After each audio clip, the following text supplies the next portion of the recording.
Good morning, guys. Welcome to this Monday, April 28th. Last trading days of April coming up. You got May 1st here coming up in I think it's on Thursday. And we have a market which is holding on pretty freaking good, I had to say. Yesterday or Friday's trading was to the upside. I was concerned that we're going to have a little bit of a selling going into that Friday.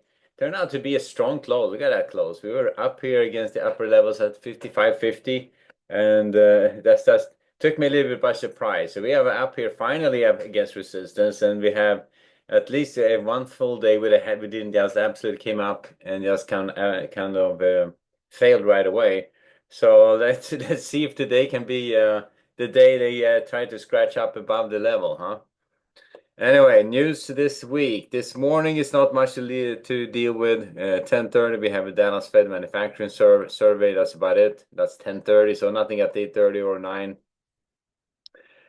Tomorrow, Tuesday, we get international trade at 8:30, retail inventories, wholesale inventories. We have housing data, Case Shiller, consumer confidence at 10, job openings at 10 as well. So a fair amount of news tomorrow. Wednesday, we get a GDP read, probably the first read of the first quarter. We have a employment cost index. We get the personal income number at 10 o'clock on Wednesday. So that's a PCE index in that number, and it gives us, that's what the Fed looks like when it comes to inflation reads. And pay attention to that number. So personal income came out on Wednesday.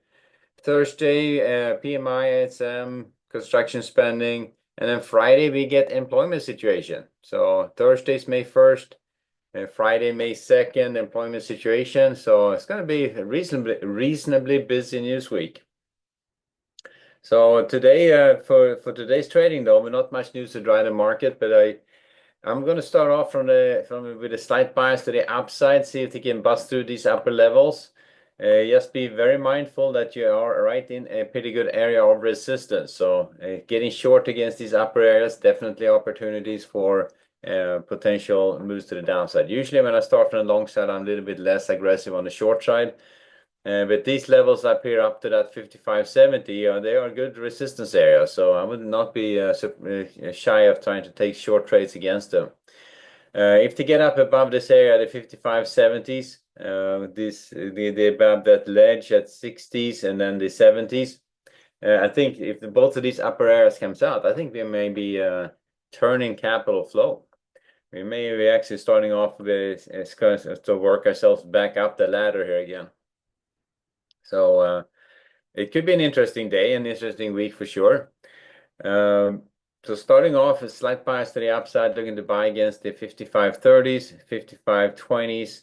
Maybe the last one would be 5,500, but if both of these 55, 20, and 30 comes out, I would be starting to think range bound trading. So the 20s is right up here. So they when they get down to that 54.95 ledge, if they get that far down, I think bets are off. I think they're backing off at that point.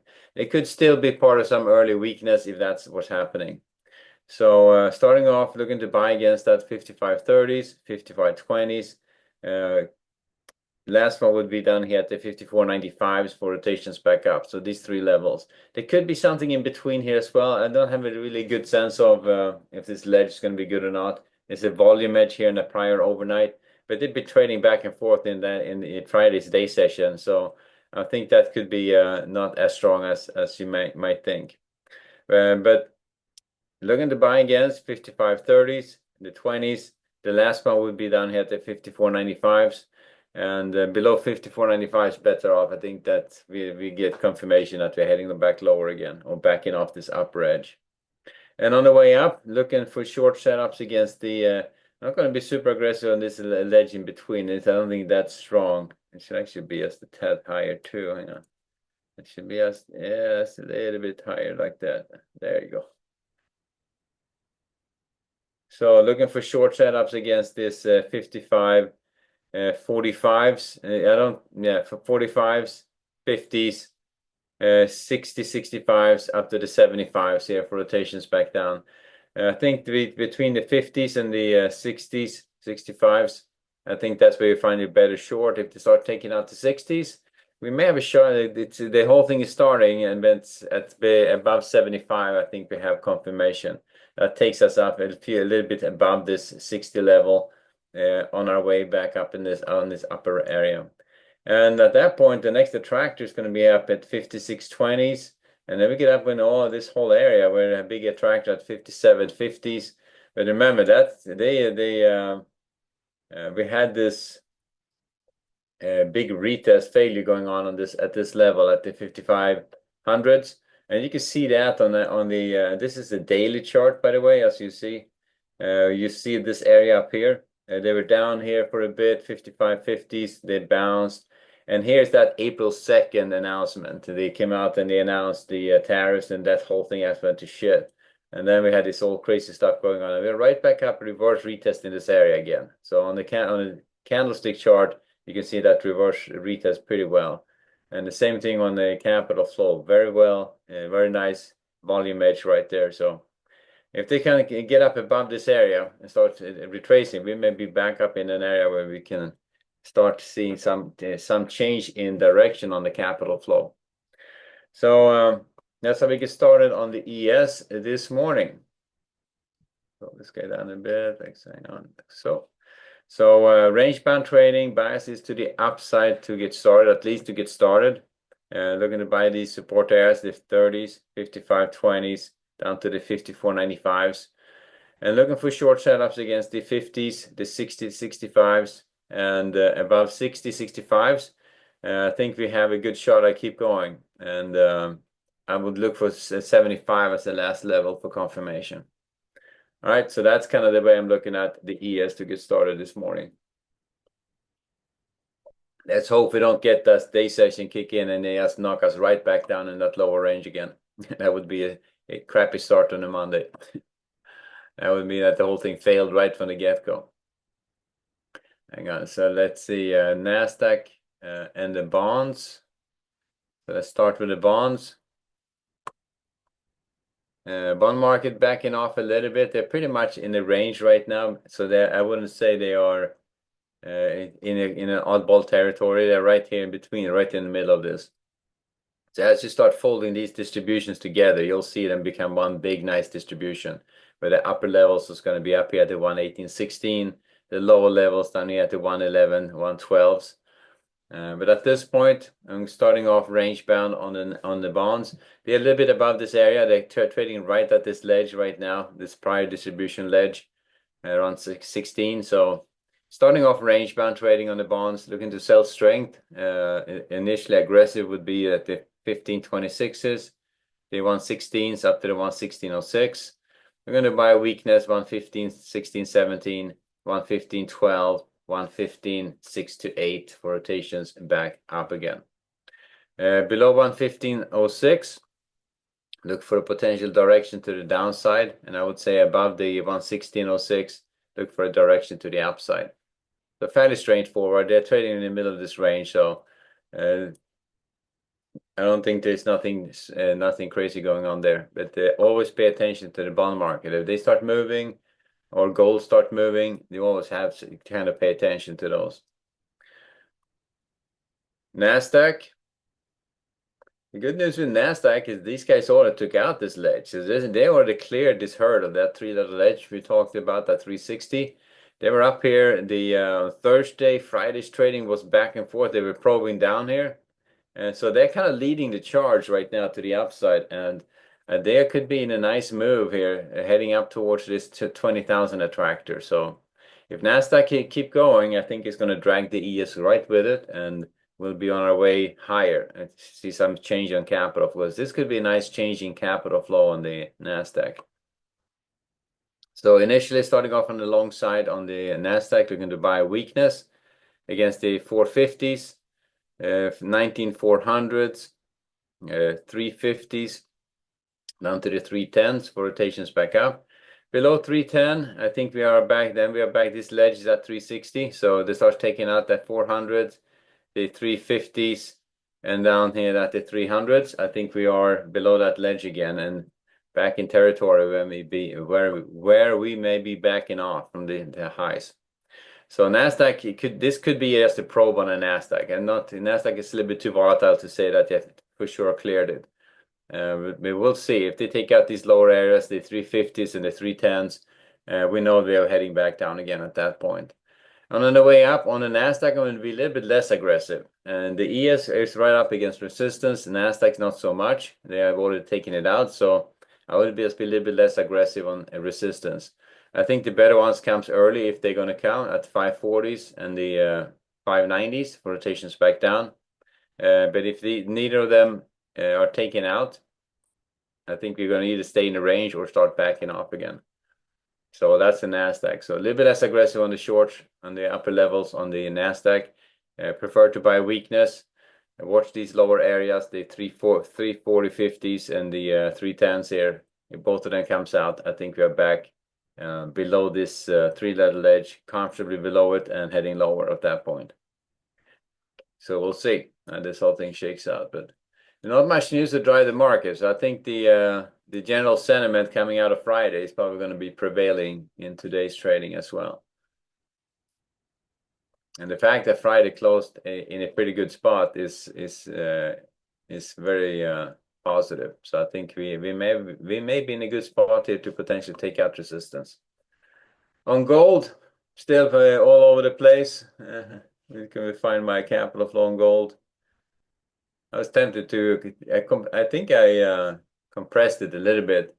It still looks pretty wide.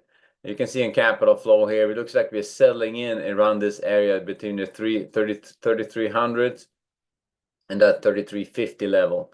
So we backed off from the 3500s pretty hard and holding below it. So they probed pretty hard on the upside here. That's almost the flush to the upside is what that felt, exhaustion to the upside. And now we're right back in that 3300 to 3350 area. Now, if they start taking out that 3275 low and this low volume area below it at 3260, 50 to 60, we could see a pretty significant move to the downside. So I'm thinking that this area, low volume area, needs to hold if they're going to keep any continuation to the upside. But I would think if there's a lot of trade concerns out there, if they start announcing some of these trade deals and that part of it gets handled, I think we'll see maybe gold head lower a bit and back off a little bit.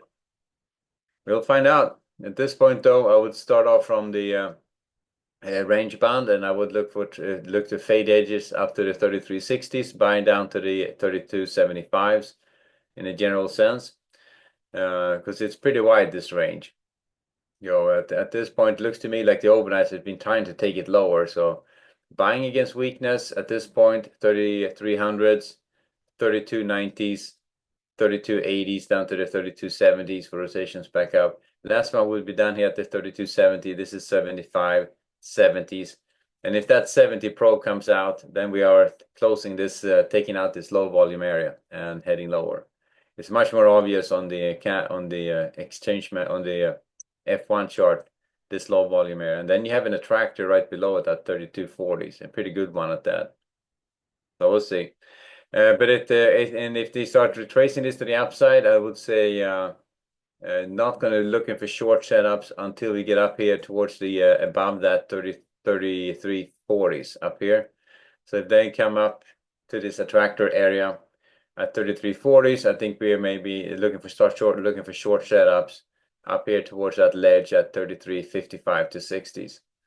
So not going to be super aggressive on the short side right from the get-go. Starting off range bound though.